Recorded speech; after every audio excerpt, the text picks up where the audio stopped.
The totes on race 5, Kenny. Yeah, Johningham, who's collecting the trophy there, is an AJC committeeman, Pete, and the son of Bobbingham.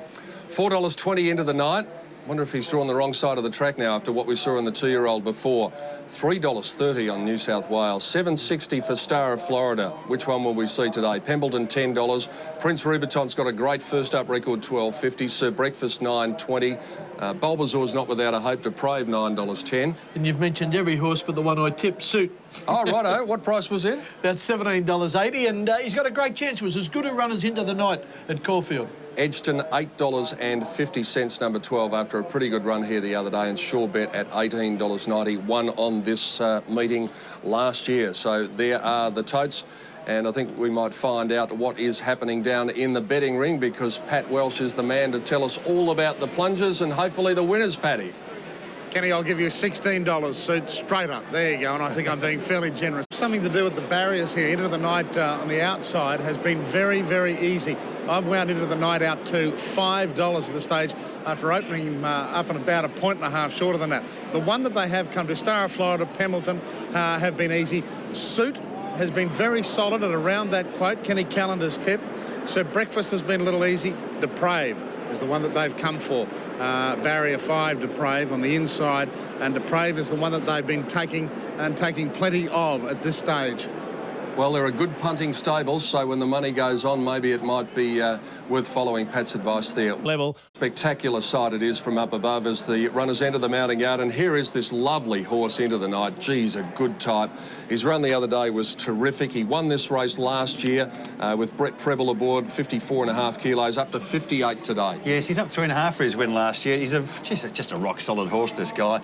Never really runs a bad race, runs well down the straight, as you say. Just probably going to need a little bit of cover with his big weight, and he won't be too far away, assuming that the outside's no disadvantage. And there is a little bit of money in the ring for him now, and believe it or not, he's by the same sire as the Melbourne Cup winner of 2 years ago, Ethereal. Here's Star of Florida, punctured badly at Caulfield, but that run really was out of character for him. Well, in actual fact, Pete, he's only run 2 poor races in his life, and they were both at Caulfield. Having said that, look, I think he'd probably just about lead the outside. He goes very, very fast. There looks to be a lot of pressure here, and I just wonder whether he's up to a high-pressure race, Star of Florida. He's been a drifter in the ring, down to 3 Pembleton, less than 3 lengths from the winner in quality sprints. Both runs, this preparation has been placed at all 3 runs here. Yeah, he has, and he ran third in this race last year with 57, drops a kilo. Look, he's been a little bit slow at it his last couple, which is a bit of a concern for a horse who normally races up on the pace. He's certainly got the ability to win, no doubt about that. Handicapper a little bit kinder to him this year.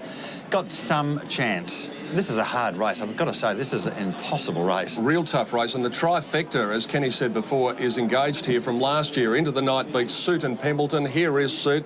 What a marvel he is, the 9-year-old, and pretty good effort in a strong form race at Caulfield. Yeah, also, he beat a good mare, Libidinius, down the straight here in March. Ran second, as you said, in this race last year with 56. He's down 1.5 kilos on that. Look, you know, good dry track sprinter. Draw in the middle of the track, which may not be a disadvantage. Yes, not without a chance. Now on to 5 Prince Rubiton. This horse has a remarkable fresh record. 6 first-up runs, 2 wins, 3 placings. Yep, drawn to get cover out there in 17. We'll appreciate the 54 kilos. He's used to carrying much bigger weights than that. Bit of a worry. His last 2 or 3 runs have been a bit average. Certainly has the ability to win, but take on trust. Dan Nikolic rode the first winner. He jumps on Sir Breakfast here. Won a quality race, the Ramornie at Grafton in July. Very good first-up fourth to Blur at Caulfield. Yes, he goes okay. In fact, he goes very quick, to be honest. He meets Pembleton 4 kilos worse for his good win at Eagle Farm during the winter. Would have to lift, but has the ability to win. Bulbasaur, number 7, Doc, couldn't find the lead on a slippery surface at Moonee Valley. Prior to that, most impressive leading all the way at Cranbourne. Yeah, former Tasmanian horse. Probably the pressure got to him at Moonee Valley. Did run second here in May to Sir Chuckle. Drawn 14. Some chance. No Luck Depraved, the one that they've come for in the ring at Werribee, beaten 2 half-heads, protested unsuccessfully, should have won. Yeah, a bit stiff the other day, no doubt about that. This is his best trip, 1,100 metres. I think that's why he was scratched from the 1,200 metres on the weekend. I think he's got a terrific each-way chance. Very hard to beat, I reckon. This is a nice race, or a nice weight for him as well. Can you make a case for Fair Embrace? She showed some speed in the Salinger the other day, but knocked up. Yeah, just got tired the last 100 metres. I reckon she's got some chance in this race, and she is monstrous odds. She'll get a nice run in the race. I think she's got a chance at Fluker's odds. Sir Chuckle's going to be a big odds in the race. Number 10, Michelle Payne, the rider for Michael Moroney, really isn't going well enough. No closer than 11th in its past 4 runs. Funnily enough, he's actually raced against Deprave 5 times, and Deprave's beaten him 5 times. I think the pressure's going to burn him out of the race, Pete. Down to number 11, Academe. Corey Brown has the ride here, has drawn gate number 1 through a plate when it finished 10th at Caulfield. Previous Sydney form pretty good. Actually beat home our Egyptian Rain 3 starts back, but that's the only positive I can find for Academe. He punctured very badly at Caulfield. We've already had a bit of a chat about Edgerton. Thought the run the other day in the mares race was very good. Dropped 6 kilos, but to counter that, the big rise in class. Agree there, Pete. Some chance. I don't think that represents value, $11.20, but she can win. 13, Azevedo's been racing in really the silk department in all the best sprints, but he's been doing little, and he can miss the kick, this horse. He can, and I actually mentioned the other day that the horse needs a psychiatrist. I've spoken to the trainer. This horse has had feet trouble. He's had 7 feet of intestine taken out as well, and he's got wind problems. So he doesn't need a psychiatrist. He actually needs a team of surgeons. Having said that, I think he goes best down the straight, Pete, and he is monstrous odds. Ran a huge race in the Lightning earlier this year. You know, wouldn't be surprised if he won at huge odds. By the sound of it, the only thing he hasn't had is dandruff. Off to see number 14, Stephen Baster, the rider for Charlie Goggin. I'm glad you said dandruff. I don't know if he's good enough off to see, Pete. Look, he goes well down the straight. In fact, the first race today, I think he may have run a place in that last year. Place for me. We spoke to Nigel Lappin, one of the part owners of this horse, Sure Bet. Mark Minovini, the trainer, Glenn Boss, the rider, won the Sport 927 sprint this day last year at 20-1 off a similar break. Yeah, it goes well fresh and has trialled very, very well in Adelaide during the week. Again, I hate saying this, but not without some hope. This is impossible. And down to the last one, number 16, and that is Last Serenade. As the youngsters look on, I wonder if the young ones fancy Last Serenade. Good win last time against her own gender. Sharp rising class here. She had a lovely run in that race, and she's big odds on the tote, $32 odd here. Again, she's got a fluker's hope. I sound very vague today, but I reckon this is the hardest race of the 37 races we'll have this week. I'm glad you clarified that you sound very vague today. The Hilton International Stakes is a listed race over 1,100 metres. They're going to the stalls now as we get closer to the big one on the final day of the Melbourne Cup Carnival, the Group 1 Emirates Stakes. Stay with us wherever you're watching right around Australia.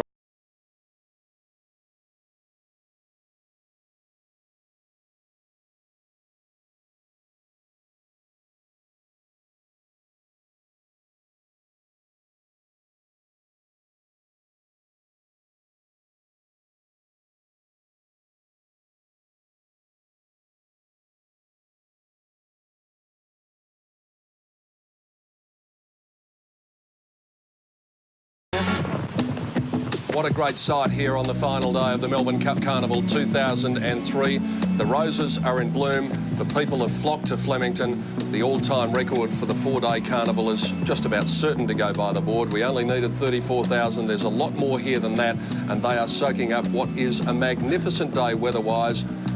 Although if you're in that tent, you're probably not seeing a lot of it. It's good to see the roses out. I mean, they missed the start 4 legs, Pete, but they have arrived. Yeah, they've come with a withering run on the outside, and they're certainly not withering. They're looking spectacular, and what a carnival this has turned out to be. It was pretty cool at various times on Derby Day, Doc, but as we look at the totes here for race 5, the Victoria Racing Club has been blessed by the weather. Yet again, and it is a great view down this long straight here, and it's a difficult race to ride, I reckon, because you never know. You've always got to look not just at the horses around you, how your horse is going, but also you've got to look 40, 50 feet across the other side of the track to see what's going on the other side. So I can't imagine, especially in a big field like this, it's an easy race, easy track to ride. Think this will be a pretty good betting race. Let's check in with Pat Welsh. Any moves in the ring, Paddy? Pete, there has been the big money has come late for Into the Night. It's got out to the each-way line. As I said, it was very easy early in betting as money came for Deprave. Deprave has been a little easy in the last 5 minutes, but that's only because the big money, and it has come in quite spectacular fashion for Into the Night, firming up a good half point and will start clear favourite. Yeah, Doctor, I wonder how much stock we can place from the 2-year-old race before, because maybe they were just the fastest 2-year-olds coming down that side of the track. Yes, of course, and particularly the winner, Pete, had the experience on the board as well. She'd run a very good second at her only start, so he had. So, yes, you might be right there. This is just one of the great quandaries of straight racing. I remember as a kid, you could never line them up. You never knew which side was the fastest, and things haven't improved really much for the punter in the last 30 years. And it's always a wonderful wonderful thing as we look at the top 8 and see that Into the Night is a $4 favourite when you're sitting up there behind the binoculars, as Greg Miles is at the moment, and they split up and you really don't have much of a clue, but he calls the races so superbly, and he's about to do that again here. So it's Into the Night, the favourite number 1, and that's where the big money has come from. Number 8, Depraved.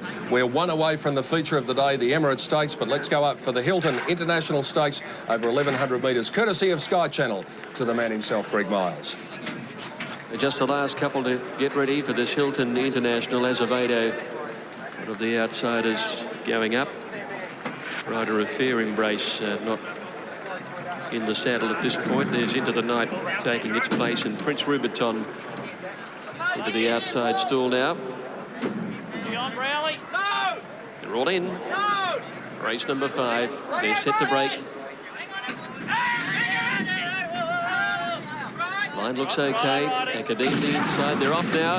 Prince Rubiton began fast with Into the Night, and Fair Embrace was away quickly. So was Edgeton. Star of Florida is showing good dash, and also Suit just off them. Azevedo sliding over their heels. The other division virtually coming up the middle of the track. So Breakfast drifting across to join the horses on the outside. Sir Chuckle and Pimbledon are prominent from the division coming up mid-track. They're in front of Off to Sea and Dupre, with Academe last of that bunch. Bulbasaur's got a good way back. Surebet would be last. They eventually all form a pack coming down the outside, and Star of Florida has the lead with Sir Breakfast well away from the rail. Fair Embrace in the blue is just behind these, followed by Edgeton and then Suit. Over on the far side, Sir Chuckle Off to Sea, and Pimbledon is starting to come home well. Prince Rubiton's putting in a run right over on this rail. Sir Breakfast has the lead at the 200 metres from on the outside. Prince Rubiton, Bulbasaur charging through and Into the Night. Prince Rubiton getting up to Sir Breakfast. Into the Night, Bulbasaur. Prince Rubiton Into the Night's diving through. Look at him find the line. Into the Night wins it by a half a length. Second to either Bulbasaur or Prince Rubiton, with Sir Breakfast close up, did all the work but got caught late. And then Suit and Dupre, followed by Azevedo, a better run. And then Surebet, Pimbledon, Edgeton showed up, and then further back is Fair Embrace, Off to Sea, and then Sir Chuckle, La Serenade, and Academe is one of the last in. Star of Florida, also a good way back. He's arrived for it, some sort of run, some sort of ride from Into the Night. Darren Beedman aboard was able to weave a path through just when it looks as though Prince Rubiton was probably going to be the one. But Into the Night getting through, that's him back there at the moment. Now the second horse, Prince Rubiton, well, in fact, Bulbasaur will probably get up and run second, and Prince Rubiton in the green colours third, and the other one to have a look for is Pimbledon over there in the purple colours. He also ran a mighty race, but gee, this was a good ride to weave a path through, Dr. Turf. It certainly was, Pete, and you know, cover is so important in these straight races, and both Bulbasaur and the winner Into the Night had terrific cover in the race, got the split at the right time, and they've run 1-2. And Prince Rubiton, who was very well weighted in the race, probably got in front just a little bit too far from home, and fought on pretty well for his third spot. But cover has won the race. Great ride, D. Beedman. Good game effort by Sir Breakfast, because he was about 4 away from the rail. Numbers official now, 1, 7 and 5. Bulbasaur second, Prince Rubiton third. Fourth home was Sir Breakfast, who did perform gamely, and Fair Embrace number 9 in fifth. He's been beaten one length, Sir Breakfast, when you consider that he has faced the breeze the whole race. He's run a terrific race. Really, if he gets cover in the run, he might have won the race. Super ride by Darren Beedman. Hasn't been the greatest Melbourne Spring Carnival for him, but he gets up in the Hilton International. John Letts is with him. Yes, Pete, I was just saying to Darren, when he won on Planchette in the Black Opal at Canberra last time out when I was up there, I said to him, you come up to ride Planchette? He said, yes. He said, but the one I'm riding in the next is pretty good too. I said, what is it? He said, Into the Night. And he said he'll make group company. Well, today, Darren, he's made listed company quite easy. Yeah, mate, he just got beat the other day in the Group 1, and he's done a really good job. The horse hasn't had much joy the last few starts, and today he's just a bit better than these. Darren, he's a horse that I just felt the day that you spoke to me that you've got a lot of feeling for this horse. You really like the horse.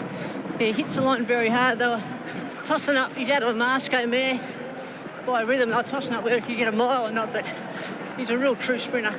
And he put him away quickly when you went for him, what, 200 out? His last 100 was his strongest. Yeah. And all the best for the sportsmen in the next, mate. Good luck. It's a big one. That's the one, buddy. Thanks.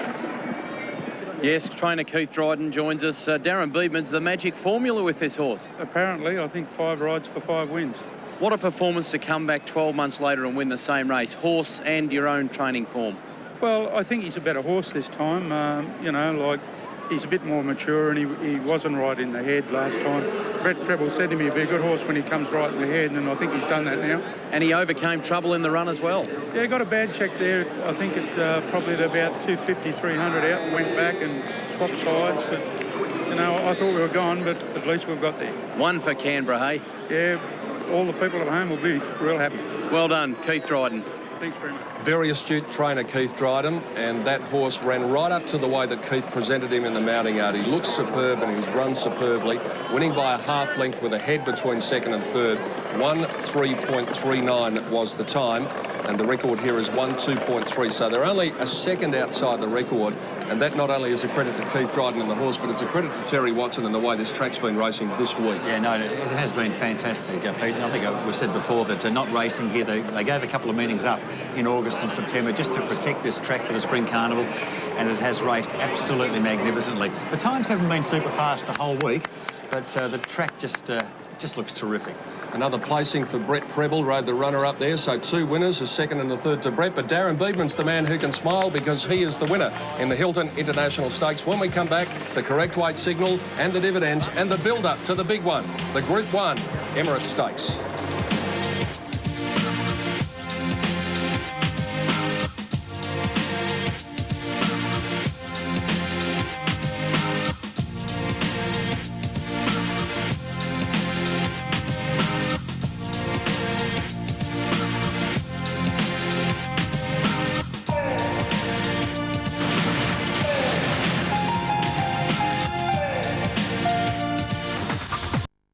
Paying $3.90 and $1.80 and landing a decent-sized plonk, as Paddy Welsh told us.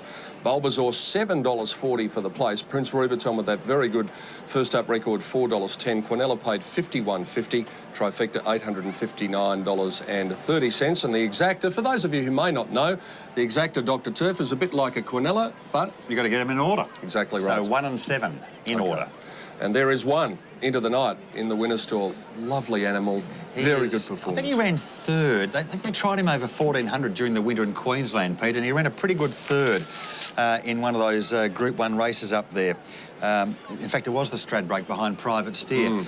He's just a Group 1 horse now in my book. He'll go straight to the big sprints from now on. He's done all he can in the listed races.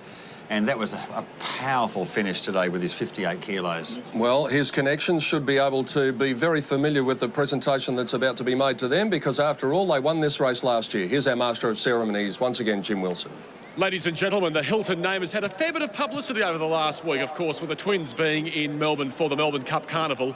Hilton being great supporters of the Victoria Racing Club, and it continues with the Hilton International Stakes. It gives me great pleasure to welcome to our presentation party from the Victoria Racing Club committee member, Mrs. Amanda Elliott, and from the Vice President of Australia for Hilton International, Mr. Oded Lifshitz, who will make the official presentation.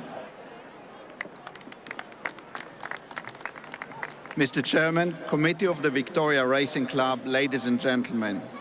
For 17 years, the Hilton Melbourne on the Park has enjoyed a warm association with VRC and the famous Melbourne Cup Carnival. Now that this event enjoys international status, it is only fitting that Hilton, the world's most recognized hotel brand, should be an integral partner in the sponsorship of this carnival. It is an exciting time for Hilton. The movement of the Hilton portfolio in Australasia is underpinned by recent openings in Auckland and Melbourne Airport, and the $200 million redevelopment of Hilton Sydney opening in 2004. And what's more appropriate than a Hilton race won by Into the Night? And now I would like to invite Mr. Brenton Quigley on behalf of the owner to accept the prize. Well done to the connections of Into the Night, accepting the Hilton Trophy for the second